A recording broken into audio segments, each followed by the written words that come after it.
I'd like to talk to you about narcissistic abuse and how the Sanctuary at Sedona can help you with this. I can tell you narcissistic abuse is on the rise. There's more publicity about it. More courageous people are actually coming forth and talking about it. And at the Sanctuary at Sedona, we have been growing in our program over the years because of the necessity of this. Narcissistic abuse is very insidious.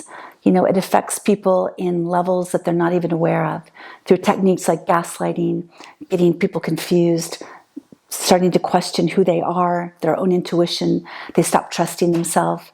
Their sense of not worthiness, not deservingness, guilt, and shame get manipulated. It becomes a completely horrible system in which someone is living and no longer believes in themselves. The up and down and in and out becomes confused.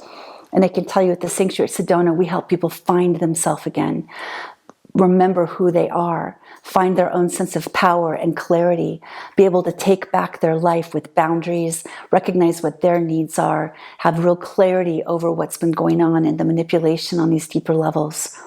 So at the Sanctuary at Sedona, we help people regulate and start getting back into their bodies and trusting their own decisions and their choices in life.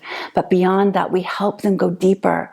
You know, when we get into these relationships, although it's not our fault, we do become victims in these situations. We do play a part. And often there's underlying issues that even drew us to people like this. So it's so important we find out what are these subconscious patterns that we might have, that we may have learned from a family of origin. What is it that might be unhealed beliefs and unhealed, unresolved trauma in our own past that can help us be free of this, so we don't have to repeat the pattern and continue to have these dysfunctional, unhealthy relationships in our life. So these topics are very sensitive. They can make us feel very tender and very vulnerable. And at the Sanctuary, we treat this with so much kindness and love and respect to help you fight back and take back your life again.